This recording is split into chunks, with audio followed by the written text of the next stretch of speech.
నమస్తే. ప్రస్తుతం నేను జూబ్లీ బస్ స్టేషన్లో ఉన్నా. కార్మికులు ధర్నా చేస్తూ ఉన్నారు, నిరసన కార్యక్రమం చేస్తూ ఉన్నారు. జూబ్లీ బస్ స్టాండ్ ఎప్పుడు ప్రయాణికులతో రద్దీగా ఉంటుంది, కానీ ఈరోజు లేదు, మొత్తం ఖాళీగా ఉంది. వీళ్ళంతా కార్మికులు, వాళ్ళకి చాలా డిమాండ్లు ఉన్నాయి. 40 రోజుల క్రితం నోటీసులు ఇస్తే స్పందించలేదు ప్రభుత్వం. నిన్న ఏదో చర్చలు జరిగితే అవి సఫలం కాలే, విఫలమైనవి. దాదాపు 32 డిమాండ్లు పెట్టినరు. ప్రధానంగా 5 డిమాండ్లు చెప్తా, 5-4 ఉన్నాయి ప్రధానంగా. ఫస్ట్ వచ్చేసి ఏంటంటే ఆర్టీసీని ప్రభుత్వంలో విలీనం చేయాలి ఒకటి. రెండోది వచ్చేసి వేతన సవరణ అంటే పిఆర్సీ అంటే జీతాలు పెంచే కార్యక్రమం 2. మూడోది వచ్చేసి రిటైర్డ్ అయిన ఉద్యోగులు ఉంటారు కదా, వాళ్ళకు బకాయిలు చెల్లించడం 3వది. 4వది వచ్చేసి యూనియన్లను పునరుద్ధరించాలి. గతంలో బీఆర్ఎస్ యూనియన్ రద్దు చేసింది. ఇవన్నీ ప్రధానంగా నేను చెప్పిన డిమాండ్లు 4 చాలా ఉన్నాయి. వాళ్ళని అడిగి కనుక్కుందాం. ఈరోజు సమ్మె సైరన్ అర్ధరాత్రి నుంచి మోగించారా మీరు? సార్ 12 గంటల నుంచి మేము మాకు ఇచ్చిన పైన చేసి చెప్పిన ప్రకారంగా రాత్రి 12 గంటల నుంచి మేము బండ్లు తీయకుంటూ ఉన్నాం. నిన్న చర్చలు జరిగినాయి కదా, ప్రభుత్వం కమిటీ వేసింది ఐఏఎస్ అధికారులతోటి. చర్చలు సఫలం కాలేదా? కాలేదు సార్, సఫలం కాలేదు. మరి మినిస్టర్స్ లెవెల్లో ఏం జరిగిందో కానీ సఫలం కాలేదు. మాకు సరైన విధి విధానాలు కరెక్ట్ చెప్పినట్టు మా జేసీకి అనిపించలేదట. మరి ఎవరు కూడా స్పందించినట్టు అనిపించినట్టు కనబడింది. అందుకనే వాళ్ళు అర్ధరాత్రి మాకు స్ట్రైక్లో పోమని మా జేసీ మాకు చెప్పింది. ప్రధానంగా మీరు ప్రభుత్వం దగ్గర ఏ ప్రతిపాదనలు పెట్టినారు? ఇవి ముఖ్యమైన ఇక్కడ చూపిస్తున్నాం సార్. ఇవే మెయిన్ ఇక్కడ కనబడుతున్నాయి. ఇవే మెయిన్. అవును, కాంగ్రెస్ ప్రభుత్వం ఇచ్చిన హామీల అమలుకై సమ్మెను జయప్రదం చేయండి. ఏప్రిల్ 22, 2026 మొదటి డ్యూటీ నుండి జరుగు. డిమాండ్లు మొత్తం ఇక్కడ ఎన్ని 12 రాసుకోవచ్చారు మీరు. 32 పెట్టిరు కానీ 12 అయితే ఇక్కడ ఉన్నాయి. ప్రధానంగా మాకు రావాల్సింది 21 ఉన్నది, 25 కూడా ఉన్నది, ఫిట్మెంట్ ఉన్నది. మాకు డిఏ ఏరియాస్లు ఉన్నాయి. ఇంకా చాలా రిటైర్మెంట్ అయిన వాళ్ళకి కూడా రావాల్సిన అమౌంట్ ఉంది. మేము ఏం కొత్త ఏం లేదు, ఉన్న వీటిని అడుగుతున్నాం. మేము కొత్తగా అడిగింది లేదు, మేము తీసుకోవాలని కూడా లేదు. ఉన్న వీటినే అడుగుతున్నాం సార్. ఉన్నవి ఇస్తే చాలు మాకు. ఇప్పుడు మీరు సమ్మె నోటీసులు ఇచ్చిండ్రని వార్తలు వస్తున్నాయి, ఒక 40 రోజుల క్రితం ఇచ్చిండ్రని. మరి ప్రభుత్వం 45 రోజులు అయిందా? ప్రభుత్వం స్పందించలేదా? ఇవాళ స్పందించలేదు. దాని గురించి ఏమి మాట్లాడినట్టు కూడా ఏమో చెప్తామన్నారు కానీ ఏం చెప్పలే. దాని గురించి వాళ్ళు స్పందించి మాకు ఏదో ఒక విషయం చెప్పాల్సింది ఉండే. ఏది చెప్పకనే మేము నిన్న అర్ధరాత్రి నుంచి సమ్మెలోకి వెళ్ళి. కండక్టరా డ్రైవరా? నేను మెకానికల్స్. మీరు సమస్యలు ఏమి ఎదుర్కొంటున్నారు ప్రధానంగా ఆర్టీసీలో?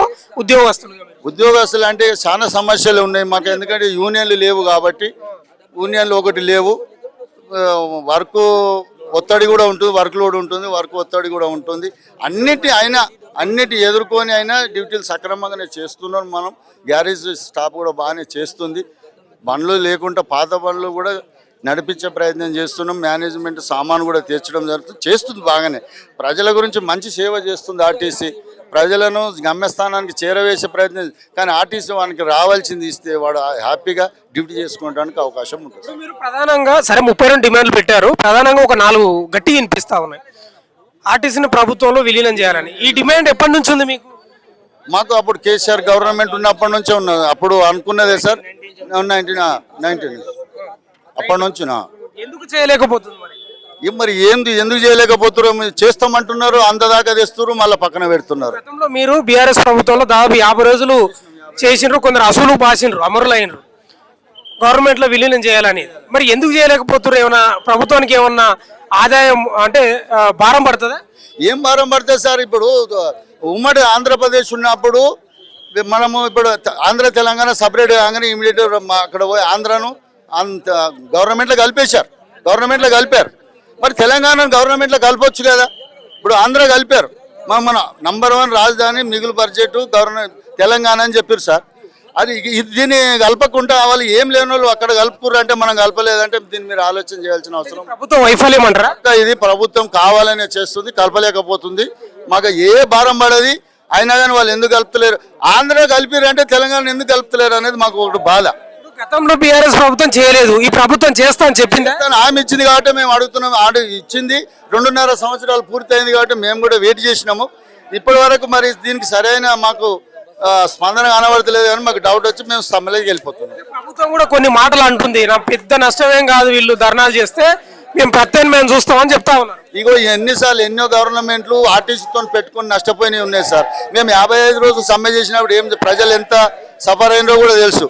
ఎందుకంటే ఆర్టీసీ గవర్నమెంట్కి గుర్తింపు ఇది, ప్రజలకు నంబర్ 1 గుర్తింపు సంస్థ, ఇది పెద్ద సంస్థ. దీన్ని ఎవడు ఖరాబు చేసుకున్నా అది గవర్నమెంటే భరించుకోవాల్సిన అవసరం వస్తుంది సార్.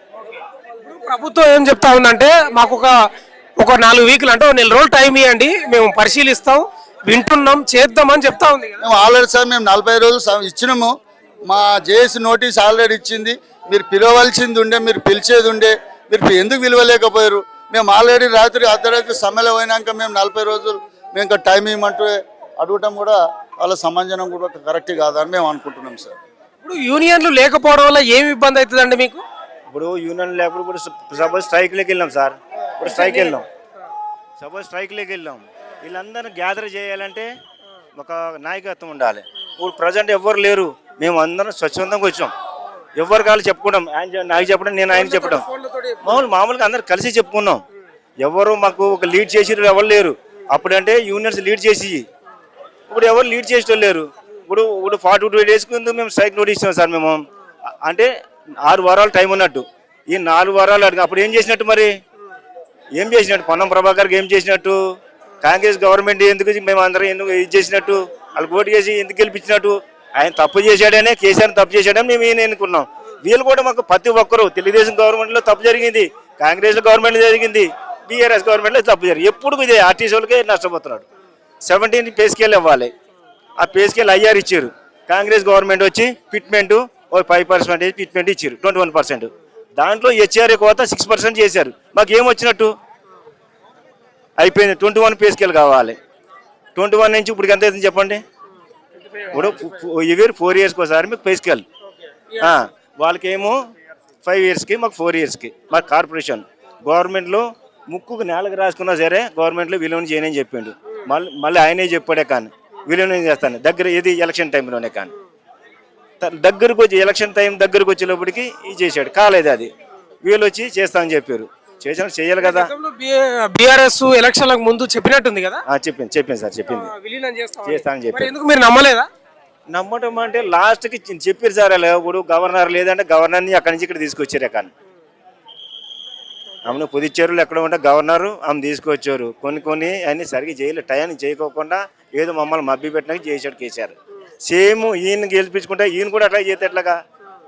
వాడు ఎవరు వచ్చినా సరే ఆర్టీసీని నాశనం చేయడం తప్పనిసి మమ్మల్ని ఇదే చేస్తున్నారు. మాకు ఎంత సాలరీ ఉంటుంది? అయితే మీ ఇప్పుడు 32 డిమాండ్లు పెట్టారు కదా, చాలా ఇంపార్టెంట్ అయిన డిమాండ్లు చెప్పండి. ఒక 3-4 ఎన్నో ఉంటాయి కదా. ఒకసారి ఒకటి విలీనం సార్, ఒకటి పెయిన్ విలీనం, ఒకటి ఆర్టీసీలు యూనియన్స్ కావాలి, 21 పే స్కేల్ కావాలి, 2050 పే స్కేల్ కావాలి, ఉద్యోగ భద్రత కావాలి. అట్లా కొన్ని మెయిన్ డిమాండ్స్ ఉన్నాయన్నమాట. ఇప్పుడు ప్రభుత్వం ఏం చెప్తుందంటే నిన్న ఐఏఎస్ల కమిటీ ఒకటి కమిటీ వేసింది, వాళ్ళు చర్చలు చేసినట్టు మీ పెద్ద మనుషులతోటి. ఆ చర్చలు సఫలం కాలే, విఫలమైనట్టున్నాయి. 1 నెల రోజులు టైం ఈ రాదు, ఎందుకు పంచాయతీ అంటే సార్ 42 రోజులు టైం ఇచ్చాం కదా మేము. 42 రోజు టైంలో ఏం చేశారు? 4 వారాలు అన్నారు కదా, 6 వారాలు టైమే కానీ అది అన్ని రోజులు ఏం చేశారు మరి?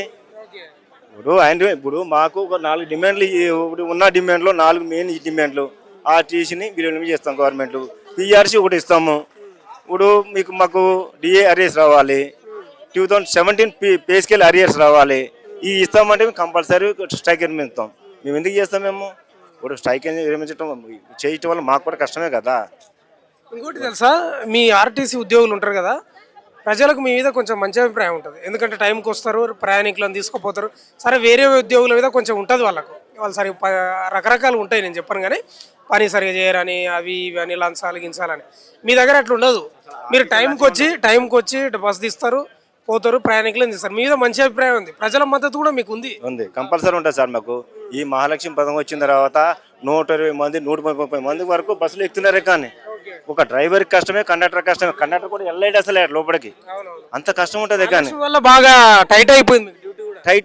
టైట్ అయింది, కానీ దానివల్ల వాళ్ళు అదే డబ్బులు మాకు ఇస్తే టైట్ కాదు, ఓన్లీ సాలరీస్కి ఇస్తున్నారు. కానీ మాది మనకు జెంట్స్ కొంతమంది టికెట్లు తీసుకునే వాళ్ళ వల్ల దాని డీజిల్ ఏంటి, స్పేర్ పార్ట్స్ ఏంటి, రకరకాలు ఉంటాయి. అన్నీ చేయవలసి వస్తుంది. అంటే ఇప్పుడు ఎన్ని రోజులు చేస్తారు మరి సమ్మె? ఇది కంపల్సరీ మా డిమాండ్లు అన్ని ఒప్పుకునే వరకు చేస్తాం సార్. ఎన్ని రోజులు ఇబ్బంది పడతారు కదా ప్రజలు? ఇబ్బంది పెడతారంటే ఊరు గవర్నమెంట్ తెలుసుకోవాలి కదా సార్. అది మనం ఇప్పుడు మేమైతే డిమాండ్ ఇచ్చాం కదా ముందే, 42 రోజుల మీద స్ట్రైక్ నోటీస్ ఇచ్చాము. తర్వాత వాళ్ళు తెలుసుకోవాలి. వాళ్ళు టైం ఇచ్చి చేస్తున్నారు, సడన్ గా ఏం లేదు, సడన్ గా చేయలేదు. మేము ఇవాళ చేస్తే మేము తప్పు మాది. 42 రోజుల ముందు మేము సమ్మె నోటీస్ ఇచ్చాము అంటే 6 వారాలు అవుతుంది. వాళ్ళు 4 వారాలు అడిగారు. 2 వారాలు మేము ముందే ఇచ్చినట్టు కదా వాళ్ళకి లెక్క. తప్పు మేమో వాళ్ళు చేసినట్టే మీరే చెప్పండి కానీ. నమస్తే అండి. నమస్కారం సార్. ఏంది సమ్మె సైరన్ మోగించారు, ప్రయాణికులు బాగా ఇబ్బందులు పడుతున్నారు కదా. ప్రయాణికులు ఇబ్బందులు పడుతున్నారని ముఖ్యమంత్రి గారికి కానీ ప్రభుత్వానికి తెలియదా సార్? వాళ్ళకి తెలిసే కదా. తెలిసే వాళ్ళు కావాల్సుకొని ఈ సమ్మెలోకి మమ్మల్ని ఎట్టిరు. ప్రజలు ఇబ్బందులు పడితే వాళ్ళకి ఎందుకు సార్? వాళ్ళు సుఖంగా ఉన్నారా లేదా? అది వాళ్ళ మెయిన్ కాన్సెప్ట్. వాళ్ళు ఎంతసేపు మాకు ఎంత నిండింది, మాకు ఎంత వచ్చిందని తప్ప ప్రజలు ఇబ్బందులు పడుతున్నారా లేకపోతే కార్మికులు ఇబ్బందులు పడుతున్నారా ఉద్యోగులు ఇబ్బందులు పడుతున్నారని అవసరం లేదు వాళ్ళకి. ఇప్పుడు సమ్మె ఇచ్చినామంటారు. సమ్మె మేము ఈరోజు స్ట్రైక్కి పోయే ముందు 42 రోజుల ముందు సమ్మె నోటీస్ ఇస్తాము. సమ్మె నోటీస్ ఇచ్చిన తర్వాత లేబర్ కమిషనర్ దగ్గర చర్చలు జరగాలి.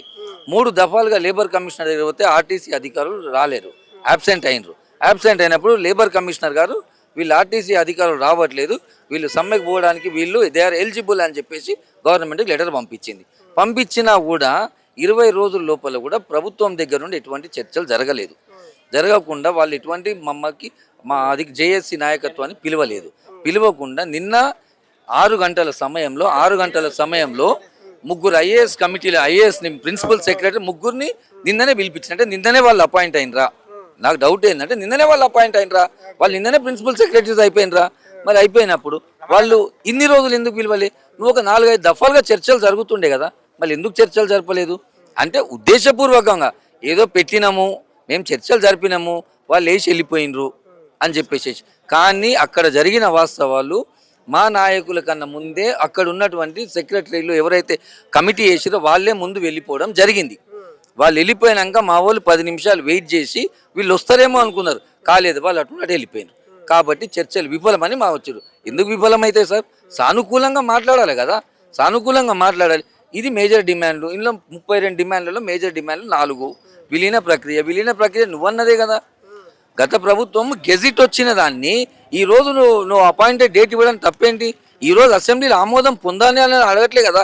అసెంబ్లీలో ఆమోదం పొందింది, గవర్నర్ దగ్గర పంపించిండ్రు. గవర్నర్ దగ్గర దాన్ని పూర్తిగా ఏవేళ మార్పు చేయాలని చెప్పేసి మార్పులు చేసిన తర్వాతనే గెజిట్ వచ్చింది. ఆ గెజిట్ వచ్చిన తర్వాత రాజముద్ర పడ్డాక ఈ మంత్రి ముద్ర వేయడానికి ఏం ప్రాబ్లం వచ్చింది? ఇది ఎంతవరకు కరెక్టు? సరే, యూనియన్ రీఆర్గనైజ్ చేయడంలో తప్పేంటి సార్? అడగడం, యూనియన్ ఎందుకు తీసేసినావు? నీకు అగేనెస్ట్గా మాట్లాడితే తీసేస్తావా? ఈరోజు ఎవరైనా సరే ఏ మంత్రి మాట్లాడి తీసి పడిస్తున్నావు అని అట్లనే తీసేస్తావా? అంటే కార్మికులు మాట్లాడుతున్నారు. దీనికి మేజర్ ఉద్దేశం ఏంటంటే ఆర్టీసీకి సంబంధించి తెలంగాణ ఆర్టీసీ 1,50,000 కోట్ల రూపాయల స్థిరాస్తులు ఉన్నాయి. 1,50,000 స్థిరాస్తులు. దాన్ని క్యాప్చర్ చేయడానికి ప్రభుత్వం పన్నాగంలోనే మొన్న ఎగ్జాంపుల్గా బస్ భవన్లో గవర్నమెంట్కి బి సెక్షన్ బిల్డింగ్ ఇచ్చేసారు. అది ఇంకా బైఫర్కేట్ కాలేదు, మేము ఇంకా తెలంగాణ ఆంధ్ర పంచుకోలేదు, అయినా తాళాలు బగలు కొట్టి వాళ్ళు తీసేసుకున్నారు. అంటే నీ దౌర్జన్యం ఎంతవరకు జరుగుతున్నది? ఈరోజు మా ఆర్టీసీ ఆస్తులు, ఆర్టీసీ ఎంప్లాయీస్ రూపాయి కూడబెట్టుకొని సంపాదించిన ఆస్తులు, ఇది ఎవరో మాకు ఇచ్చింది కాదు, ఎవరో ఇచ్చిన ఆస్తులు కాదు, మేము కొనుక్కున్న ఆస్తులని నువ్వు తీసుకోవడానికి ఎంతవరకు కరెక్ట్? సరే, నువ్వు తీసుకోవాలని ఉద్దేశం ఉంది కదా, నువ్వు విలీనం చేసుకో, అప్పుడు చేసుకునే మొత్తం నీదే కదా ప్రభుత్వం. విలీన ప్రక్రియ చేస్తే ప్రభుత్వానికి ఏమైనా అదనపు భారం పడుతుందా? ఎందుకు చేస్తలేదు? గతంలో బీఆర్ఎస్ కొంత ఇబ్బంది పెట్టింది మిమ్మల్ని, వీళ్ళు చేస్తారని వీళ్ళు చేయలేదు. ఏం ఇబ్బంది అయితే చేస్తే? ఆర్థిక భారం అనేది ప్రతిది ఏది చేసినా ఆర్థిక భారం అనేది కొంచెం ఉంటుంది సార్. అదేదో పెద్ద తల మోసుకోనో లేకుంటే టన్నులు మోసేది లేదు. ఈరోజు నువ్వు 20,000 కోట్ల రూపాయల ఎంఎంటీఎస్ ప్రాజెక్ట్ ఏ విధంగా తీసుకున్నావు? మరి నీ దగ్గర అంత డబ్బులు ఉన్నాయా? మరి June 2 నుండి నిన్న ఒకటి పెట్టినావు కదా ఎంఎంటీఎస్, దాన్ని మొత్తాన్ని ఫ్రీ చేయమని చెప్పేసి. ఆర్థికంగా నీ దగ్గర డబ్బులు ఉన్నాయా? మరి దానికి డబ్బులు ఉన్నదానికి దీనికి ఇవ్వడానికి ప్రాబ్లం ఏంటి? ఇంకొకటి, ఫ్రీ మహాలక్ష్మి పథకం పెట్టినావు కదా, లాస్ ఉన్న ఆర్టీసీని 130% ఓవర్ పెంచినా అంటున్నావు కదా. మరి 130% ఓవర్ పెంచితే మేము అడిగింది ఇవ్వడంలో తప్పేముంది? నీ దగ్గర ఉండి ఏమే మా డబ్బులే ఇవ్వమంటున్నాం కదా. ప్రభుత్వం కూడా చెప్తా ఉంది లాభాల్లోకి వచ్చింది, ప్రగతి పథంలో ఉంది ఆర్టీసీ అని పదే చెప్తా ఉంది. మరి లాభాల్లో ఉన్నప్పుడే కదా సార్ ఎవరన్నా అడిగేది. లాస్లో ఉన్నప్పుడు నీ దగ్గర రూపాయి జోబులో లేనప్పుడు నిన్ను అడగడంలో అరే నా దగ్గరనే లేవనొచ్చు, నువ్వే అంటున్నావు లాభాలు ఉన్నాయి. లాభాలు ఉండడానికి ఇవ్వడానికి నష్టం ఏంటి అంటే నువ్వు చెప్పేది అబద్ధం, లాభాల్లో లేనట్టే కదా. ఇట్స్ క్లియర్ కట్, లాభాల్లో లేదు. నువ్వు ఉట్టి పేపర్ మీద 4 నరం లేని 4 ఏమన్నా చెప్పొచ్చు, చెప్తున్నావు. మరి దీనిలో ఎంతవరకు కరెక్ట్ ఉంది? ఈ యొక్క సమస్యల మీదనే మేము ఓర్చుకొని ఈ ప్రభుత్వం వచ్చిన తర్వాత 1 సంవత్సరం 6 నెలలు 2.5 సంవత్సరాలు అవుతున్నది. 2.5 సంవత్సరాలు వెయిట్ చేసినాము. ఇంకెంతవరకు వెయిట్ చేయము? టైం ఇచ్చిర్రా ప్రభుత్వానికి 2.5 ఏళ్ళని? గత సంవత్సరం లాస్ట్ ఇయరే అడిగితే 1 సంవత్సరం ఏమని ఇక్కడున్న మంత్రి గారే చెప్పిండ్రు. 1 సంవత్సరం ఆగండి, మీ సమస్యలన్నీ పరిష్కరిస్తాని. ఇంకా 1.5 ఎక్స్ట్రా అయిపోయింది, ఇంకా పరిష్కరించడానికి అవ్వట్లేదా? అంటే టైం ఇచ్చారు మీరు, వాళ్ళకి కావాల్సినంత టైం ఇచ్చారు, ఇక చాలనుకో. సార్ మొత్తం ఇచ్చినాము. సమ్మె నోటీస్ ఇచ్చినాక కూడా 40 రోజులు ఇచ్చినాక కూడా ఇంకెంత కావాలి? ఇంకా నెల ఇస్తాము. నెల ఇచ్చినాక ఏం చేస్తావు? ప్రభుత్వానికి మేము సమర్పించినాము. ఇప్పుడు ఒక రిపోర్ట్ వేస్తున్నా, విలీనంగా ఒక కమిటీ వేసినా నువ్వు ఎవరిని కమిటీ? ఇప్పుడు ఒక కమిటీ వేసినప్పుడు తెలంగాణ ఉద్యమంలో శ్రీకృష్ణ కమిటీ అని ఒక కమిటీని వేసినావు. దానికి ఒక పేరు, దానికి ఒక గోత్రము, దానికి ఒక నక్షత్రం అని పెట్టినావు. మరి దీని కమిటీకి ఎవరిని వేసినావు? ఏ ఆఫీసర్లను కమిటీకి వేసినావు? ఎప్పుడు ఇచ్చినావు? ఎంత టైం లిమిట్ ఉంటుంది కదా. నువ్వు 10 ఏళ్ళు అయితే కమిటీ ఇయ్యదు కదా. నువ్వు ఎంత టైం లిమిట్ ఇచ్చినావు? ఏ అంశాల మీద ఇచ్చినావు? మరి చూపి అది. నువ్వు ఇచ్చిన కమిటీ అని ప్రతిసారి అంటున్నాడు. ఎప్పుడు కూడా కమిటీ ఇచ్చిన అంటున్నాడు. ఎవరికి ఇచ్చి? ఏ కమిటీ? సిట్టింగ్ జడ్జితో ఇచ్చినావా? రిటైర్డ్ చీఫ్ జస్టిస్ని ఇచ్చినావా? రిటైర్డ్ హైకోర్టు జడ్జిని ఇచ్చినావు? ఎవరు కమిటీ ఇచ్చినావు? అంటే ఇయ్యలేదు. ముట్టి మాయమాటలు తప్ప. ఇవన్నీ ఓర్చుకొని కార్మికుడు కడుపులో నుండి వచ్చిన ఆవేశం సార్, ఆవేశం. నిన్న జరిగిన చర్చలు ఉన్నాయి కదా, మీకు ఇన్ఫర్మేషన్ ఉంటుంది, చెప్తారు కదా. అసలు మీరు 32 డిమాండ్లు చెప్పారు కదా, వాళ్ళు ఏమైనా సానుకూలంగా 1, 2, 3 డిమాండ్లకు ఒప్పుకున్నారా? ఫస్ట్ 3 గంటలు మా జేఏసీ నాయకులు ప్రతి 32 డిమాండ్స్ మీద క్లుప్తంగా వాళ్ళకి చెప్పిండ్రు. చెప్పిన తర్వాత లాస్ట్కి వాళ్ళు ఏమన్నారంటే ఒకటే మాట అన్నారంట, నెల రోజులు టైం ఇవ్వండి. దేనికి నెల రోజులు అని అంటారు? మాకు నెల రోజులు టైం కావాలి అని ఒక్క 15 నిమిషాలు వాళ్ళు విని లేచి వెళ్ళిపోయిందంట. అంతకు మించి 15 నిమిషాలేనా? 15 నిమిషాలే. 3 గంటలు మేము చెప్పింది తిన్నారు. తర్వాత వాళ్ళు ఇది చెప్పేసేసి ఒకటే మాట మీద వాళ్ళకి ఒక ఫీడ్బ్యాక్ ఇచ్చి పంపుతారు. సార్ మీరు ఒక అదుర్సు సినిమా చూసిండ్రో లేదో తెలియదు, చెప్పను అని ఒక మాట ఉంటుంది. జూనియర్ ఎన్టీఆర్ గుర్తులేదు. ఆ 3 చెప్తారు. ఆ 3 చెప్పి పంపిస్తారు. ఏమని? గవర్నమెంట్ టైం ఇవ్వండి, గవర్నమెంట్ టైం ఇవ్వండి. ఆ మాట దాటి ఇంకోటి రాదు వాళ్ళకి. 4వ మాట అడిగినాకో లేచి వెళ్ళిపోతాం. అదే జరిగింది నిన్న. అంటే ఇప్పుడు మీ ఆర్టీసీ కార్మికులు మీరు సమ్మె చేస్తా ఉన్నారు కదా, చేస్తామని చెప్తే కూడా భయం లేదా ప్రభుత్వానికి? లేదు సార్, వాళ్ళు ఆల్రెడీ ఆర్టీసీని ఇప్పుడు ప్రజలకు తెలిసింది. మీకు ఒకటే, ఈ ప్రైవేట్ ఎలక్ట్రికల్ బస్సులే కనిపిస్తున్నాయి. ఆస్తులు పోయినాయి. తార్నాక హాస్పిటల్ టోటల్ ప్రైవేటీకరణ అయిపోయింది. బయటోడు వచ్చి చూపించుకోండి. ఈరోజు బిహెచ్ఎల్ హాస్పిటల్ నేను పోతే నన్ను చూస్తాడు కూడా. నువ్వు బయట ఏమంటాడు? మరి ఆర్టీసీ హాస్పిటల్ బయట చూస్తాడు. ఒక్కొక్క మెట్టు నరుక్కుంటా మొత్తం అయిపోయింది. ఇప్పుడు లాస్ట్కి ఏంటంటే ఉన్న ఈ ఇన్ఫ్రాస్ట్రక్చర్ ఏదైతే ఉందో దీని మీద కన్లేసిండ్రు. ఇవి తీయాలి. ఇవి సాధించాలంటే ఏం చేయాలి? వీళ్ళని ఏ విధంగా మనం సమ్మెలకు నెట్టేస్తే వాళ్ళు ఏమంటారు అంటే ప్రభుత్వం మొత్తం లాస్ వచ్చింది కాబట్టి తీసేస్తున్నామా? ఏం చేస్తారు? అంటే ఇది కూడా కుట్రనేనా? ప్రభుత్వం కుట్రనేనా? మెయిన్ ప్రధానమైన కుట్రలో భాగమే ఇది. ప్రధానమైన కుట్రలో భాగమే. ఈ స్ట్రైక్ లో నెట్టాల్సిన పరిస్థితి వాళ్ళు తెచ్చారు కదా. వాళ్ళ నుండే చేపిస్తున్నారు. వాళ్ళు గవర్నమెంట్ చేపిస్తుంది కాబట్టి మేము వెళ్తున్నాము. మా కడుపు మంట మేము మీకు చెప్పినాం సార్. నువ్వు మంట తీరకుండా నువ్వు దాని మీద ఇంకా కారం పడిపోతే ఏం చేస్తాము? ఇప్పుడు మళ్ళీ రిపీట్ అవుతుందా? గతంలో బీఆర్ఎస్ టైంలో 50 రోజులకు పైగానే చేసినట్టున్నారు. మళ్ళీ ఇది రిపీట్. గత బీఆర్ఎస్ లో ఒక 30 మంది 40 మంది చచ్చిపోతే ఆయన కళ్ళేమో. మరి ఒక నంబర్ చెప్పమనండి. ఒక వీళ్ళు ఒక 60 మంది చచ్చిపోదామంటే అందరం మీ చెట్టుకో గిట్టుకో ఊరేసుకొని మా తరాలకు మేము ఇచ్చిపోతాము. మరి ఇది కూడా ఆయన కోరుకుంటుండో తెలుస్తలేదు. కానీ ఈసారి మాత్రము మా సమస్యలు తీరేంత వరకు మేము ఖచ్చితంగా పోరాడతాము. అది ఏ జీతాలు పోని ప్రాణాలైనా పోయినా తెగిస్తాం. అంతవరకు మేము సిద్ధంగానే ఉన్నాం. ఇప్పుడు మీరు వెనక్కి తగ్గే ప్రసక్తి లేదా? లేదు సార్, లేదు. ప్రభుత్వం దగ్గర సానుకూలంగా ఒక స్పందన రావాలి. ఇగో ఈ డిమాండ్ ఇప్పుడు చేస్తున్నా, ఈ డిమాండ్లకు కాల వ్యవధి ఇవ్వండి. ఏది? ఇగో ఈ కమిటీ రిపోర్ట్ 3 నెలలు ఇస్తుంది. ఈ జూన్ వరకు జూలై వరకు రిపోర్ట్ రాగానే మేము ఇస్తాము అని ఒక రాని ఏదైనా మాకు ఒక లెటర్ రాని, ఇంత లోపల ఇస్తున్నాము, ఇక మీరు అడిగిన పిఆర్సీకి ఇంత కాదు, ఇంత మాట్లాడదాము అని చెప్పేసి ఏదైనా వచ్చింది అనుకో, దాని మీద సానుకూలంగా మేము కూడా చర్చించుకొని ఇది జరుగుతుంది కదా అంటాం. నేను కాదు, నేను చెయ్యను అంటే సరే 7 దాకా అయితే 6 దాకా తెగించుకో. ప్రభుత్వం కూడా ఏమంటుందంటే ఏం పెద్ద ఫరక్ ఏం పడదు, మేము ప్రత్యామ్నాయం చూస్తామని చెప్తామని కొన్ని వార్తలు వస్తున్నాయి. సరే చూడమండి, ప్రత్యామ్నాయాలు వాళ్ళు చేసేది వాళ్ళు చేస్తారు, మేము చేసేది కూడా మేము చేస్తాం. వాళ్ళు బీహార్ నుంచి మహారాష్ట్ర నుంచి నైట్ వాళ్ళ డ్రైవర్లను మొత్తం అవుట్సోర్సింగ్ డ్రైవర్లు సార్. ప్రైవేట్ డ్రైవర్లకు వాళ్ళకి ఏం ఎక్స్పీరియన్స్ ఉంటుంది? ఈ బస్సు మీద తోలే డ్రైవర్కు ఎక్స్పీరియన్స్ లేదు, ఆ సీట్లో కూర్చున్నాం సీఎం గారికి ఎక్స్పీరియన్స్ లేదు. ఒక 30 సంవత్సరాలు సార్ ఒక డ్రైవరు ఇక్కడ ఇల్లు కట్టుకొని చిన్నపాటి ఇల్లు కొనుక్కొని వాళ్ళ పిల్లల్ని చదివించుకుంటూ కష్టపడి చదివించుకున్న డ్రైవర్ని ఉన్న పలంగా మీరు డిస్ట్రిక్ట్లకు ట్రాన్స్ఫర్ వెళ్ళిపోండి, మీ సొంత జిల్లాలకు పంపిస్తాం, అక్కడికి పంపిస్తాం అంటే వాళ్ళు ఎక్కడికి పోవాలి? వాళ్ళ పిల్లల భవిష్యత్తు ఏంది, వాళ్ళ బతుకులేంది? అంటే ఇన్నేళ్ళు సర్వీస్ చేయించుకుంటారు, ఒక 30 years సర్వీస్ చేయించుకుంటారు. ఇప్పుడు వాళ్ళు రిటైర్మెంట్ స్టేజ్లో ఇక్కడ ఉద్యోగాలు లేవు, మొత్తం ప్రైవేట్ వాళ్ళు వస్తున్నారు. మీరు వెళ్ళిపోండి అంటే వాళ్ళు ఎక్కడికి పోవాలి సార్? వాళ్ళ పిల్లల భవిష్యత్తు ఏంది? వాళ్ళకు ప్రతి ఒక్కరికి ఒక గోల్ ఉంటుంది కదా, మేమే ఇలా ఉన్నాం, మా పిల్లలన్నా మంచి పొజిషన్ ఉండాలని చెప్పేసి నానా కష్టాలు పడుతూ 8 గంటలు చేయాల్సిన డ్యూటీని ఈ ట్రాఫిక్లో, సిటీ ట్రాఫిక్లో 10 గంటలు 12 గంటలు చేసుకుంటూ కూడా ఒక్కొక్కరు హార్ట్ స్ట్రోక్ వచ్చి స్టీరింగ్ మీద పడి చనిపోతున్నారు మా డ్రైవర్ సోదరులు. మరి అది కనపడతలేదా? ఇస్తాను. ప్రైవేట్ ఎంతమందికి ఇచ్చుకుంటారు సార్? ప్రైవేటు ఇచ్చుకోమండి. ప్రతి ప్రభుత్వం వచ్చినా మీకు మొండి చేయ చూపుతుంది. ప్రధాన కారణం ఏంది మరి? ప్రధాన కారణం ఏంటంటే ఆర్టీసీ వాళ్ళు అంటే చిన్న చూపు, వీళ్ళు ఇట్లనే మొత్తుకుంటారు, మళ్ళీ మా ఓట్లే కావాలి. మేము చేసిన దాకా మేము సకల జనుల సమ్మెలో పాల్గొనడం తెలంగాణ రాలేదు. ఉద్యమంలో మీ పాత్ర అమోఘం.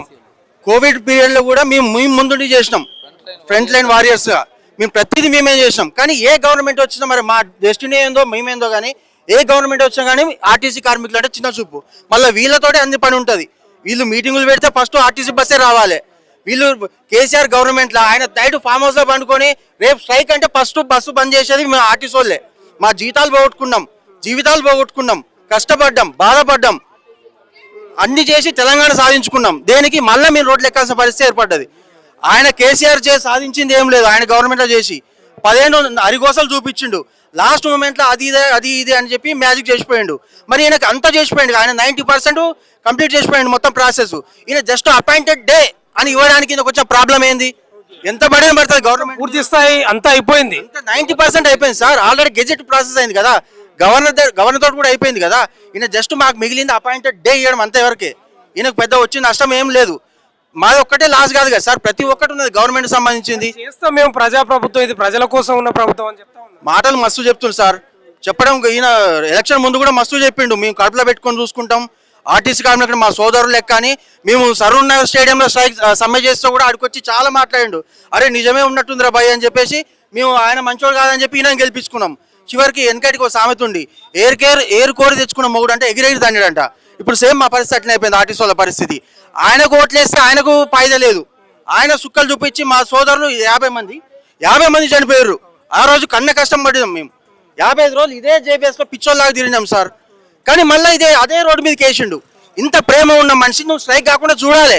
ఏం చేసినావు మాకు? మేము ఇన్ని రోజులు కష్టపడ్డాం, ఇన్ని రోజులు 2.5 సంవత్సరాలు గవర్నమెంట్ టైం ఇచ్చినాం. సరే ఓకే, కొత్తగా ఏర్పడిన గవర్నమెంట్ ఓకే సెటిలైట్ కావాలి, వాళ్ళకు కూడా అన్ని ప్రాబ్లమ్స్ ఉంటాయని చెప్పేసి మేము ఆయనం. ఇంకా నువ్వు కానీ ఒక యూనియన్ రిస్టోర్ చేయడానికి ఆయనకు ప్రాబ్లం ఏంది? దానికి ఎంత బడెన్ పడుతుంది? ఎంత ఆర్థిక శాఖ మీద ఎంత బడెన్ పడుతుంది యూనియన్ రిస్టోర్ చేయడానికి? ఏంది వాళ్ళ పరిస్థితి? Bread winner scheme sir. ఒక తండ్రి చనిపోతే, ఒక ఎంప్లాయీ చనిపోతే వాళ్ళ పిల్లలు ఎక్కితే కేసీఆర్ గవర్నమెంట్ కన్నా ముందు ఎక్కడంతో రెగ్యులర్ పాపం ఇప్పుడు 3 సంవత్సరాలు కాంటాక్ట్ చేయాలి. ఎక్కడ అన్యాయం సార్ అది? ఆ పుణ్యం కట్టుకుంది కూడా మా కేసీఆర్ సార్, మా సజ్జనాయ సార్ మంచి పుణ్యం కట్టుకుని వాళ్ళు వెళ్ళిపోయారు. అది అవసరం అండి? ఒక ఎంప్లాయీ 30 సంవత్సరాలు సేవ చేసి చనిపోతే వాళ్ళ బాబు ఎక్కడంతో రెగ్యులర్ కావాలి యాజ్ పర్ రూల్ ప్రకారం. అది దాన్ని తీసేసి 3 సంవత్సరాలు కన్సల్టెంట్ పే కింద పెట్టిండ్రు. 10,000 20,000 పనిచేస్తారు ఒక డిగ్రీ బీటెక్ చదివిన పిల్లలు. ఎంత అన్యాయం సార్! ఇవన్నీ తలుచుకుంటే కడుపులో మండదా? అట్లా మండే మేము ఈ రోడ్డు మీదకి వచ్చాం తప్ప మాకే సోకు కాదు. ఉద్యోగాలు బంద్ చేసి మాకు రోడ్ల మీద కానీ సరదా కాదు సార్ ఇది. ఇప్పుడు మరి ప్రభుత్వం ఏమైనా దిగొస్తుంది అని అనుకుంటున్నారా మీరు? ఖచ్చితంగా వస్తుంది సార్. ఎవరి కోసం రాదు? మాలో నిజాయితీ ఉంది, మా కోరికలలో నిజాయితీ ఉంది. మేమేం గొంతెమ్మ కోరికలు కోరతలేము. ఆయన మేనిఫెస్టోలో పెట్టిందే అడుగుతున్నాం కదా. ప్రభుత్వంలో విలీనం చేస్తాను చెప్పలేదా? రెండు పిఆర్సీ ఇస్తాను చెప్పలేదా? యూనియన్ పునరుద్ధరిస్తానని చెప్పలేదా? నువ్వు చెప్పిన మాటకు నువ్వే కట్టుబడి పెరగకపోతే మేమేం చేయాలి? మేమేం సొంతంగా ఈరోజు మేము పైన ఊడి వచ్చి మాకు ఈ ఆన్ ది స్పాట్ ఈ నైట్ కావాలని మేము కోరుకోవట్లేదు. మీరు ఇచ్చిన హామీలను నెరవేర్చమని కోరుకుంటున్నాం. మరి మహాలక్ష్మి ఎందుకు ఇంప్లిమెంట్ చేసినావు? ఏది ఇంప్లిమెంట్ చేయొద్దు కదా. మరి మేమేం పాపం చేసినాం? 1 రూపీ కూడా ఖర్చు లేకుండా, ఇన్వెస్ట్మెంట్ ఖర్చు లేకుండా కూడా సక్సెస్ అయిన స్కీమ్ ఏముందంటే మహాలక్ష్మి స్కీమ్. అది 1 రూపాయి ఖర్చు లేకుండా ఏ స్కీమ్ ఇంప్లిమెంట్ కావాలన్నా కానీ చాలా కోట్లు అవుతుంది. 1 రూపాయి ఖర్చు లేకుండా కూడా దాన్ని ఇంప్లిమెంట్ చేసిండు మహాలక్ష్మి ఒక మాట ద్వారా, జస్ట్ నోటి ద్వారా. దానికి ఎవరు మూల కారణం? ఆర్టీసీ వాళ్ళు కాదా? చెప్పండి. ఇదే స్టాఫ్ కాదు మేము కొత్తగా వచ్చిన స్టాఫ్ మళ్ళీ కొన్ని బస్సులు పెరిగినాయా? ఇదే 40,000 మందితోటి నువ్వు ఒక పెద్ద స్కీమ్ ఇంప్లిమెంట్ చేసినావు. ఈరోజు గవర్నమెంట్ మంచి పొజిషన్ ఉందంటే మహాలక్ష్మి స్కీమ్ సక్సెస్ అయిందా కాలేదా? మరి ఇంత చేశాక మేమంటే ఎందుకు మీకు చిన్న చూపు? మేమేం తక్కువ చేసినాం? మేము పనులు చేస్తలేమా? మేము ఏసీల కింద ఉండి జీతాలు కావాలని అడుగుతున్నామా? 2017 పే స్కేల్ ఇచ్చిర్రు, ఇంతవరకు ఆ ఏరియాస్ గతి లేదు. 2021 పే స్కేల్ అట్లనే ఏడుస్తుంది, 2025 పే స్కేల్ అట్లనే ఏడుస్తుంది. ఇంత కడుపులో మందినాక మీరు అట్లనే ఊరుకుంటారా? మీకు రావాల్సిన పిఆర్సీ మీరు టైం తీసుకోవట్లేవా? మీ మంత్రులు ఎమ్మెల్యేలు అయితేనేమో ఎప్పటి పిఆర్సీ అప్పుడే, ఎప్పటి అలవెన్స్ అప్పుడే. మీరైతే ఏదైనా తీసుకోవచ్చు, మరి మాకొద్దా? మాకు పెళ్ళం పిల్లలు లేరా? మా పిల్లలు చదువుకోవద్దా? మేము మంచి పొజిషన్ ఉండొద్దా? మాకు కూడా టైంకు పిఆర్సీలు కావాలి కదా. మేము అదే అడుగుతున్నాం కదా. యానించో పైనుంచే మాకు వచ్చి మాకు ఆన్ ది రైట్ మాకు బస్సు మొత్తం ఏసీ పెట్టండి, మా డ్రైవర్ కుక్క పోస్తున్నాం మేము చెప్పట్లేము. మాకు కావాల్సింది ఏంటి? న్యాయంగా అడుగుతున్నాం. అది తయారు చేస్తుంటే ఇదే గొర్రెలు అన్నట్టు. ఇంకా ఇంకెవరైనా మాట్లాడతారండి మీరు? మాట్లాడండి, ఏం చెప్తారా? ఓకే, ఇది ఆర్టీసీ కార్మికులు జూబ్లీ బస్ స్టేషన్లో నిరసన వ్యక్తం చేస్తున్నారు. నిజంగానే బాధనే వాళ్ళది. తెలంగాణ ఉద్యమంలో వాళ్ళ పాత్ర అమోఘం, అద్వితీయం. నిజంగానే ఎక్కడికక్కడ బస్సులు స్ట్రైక్ చేయడం, ఆపేయడం, స్ట్రైక్ చేయడం మామూలు విషయం కాదు. తెలంగాణ ఉద్యమంలో వీళ్ళ పాత్ర చాలా పెద్దది.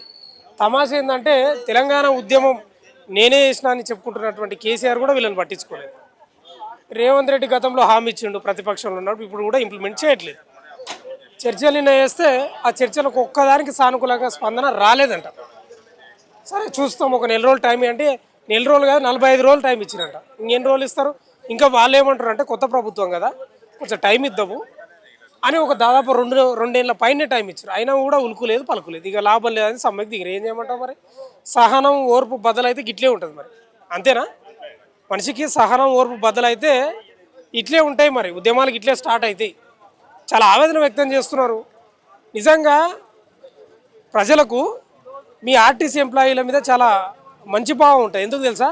మీరు టైంకి వస్తారు, ఓ లంచాలో గించాలో ఏం పట్టించుకోరు. మీరు వేరే కొన్ని ఉద్యోగులస్తులు ఆ విషయాల్లో ఉంటారు.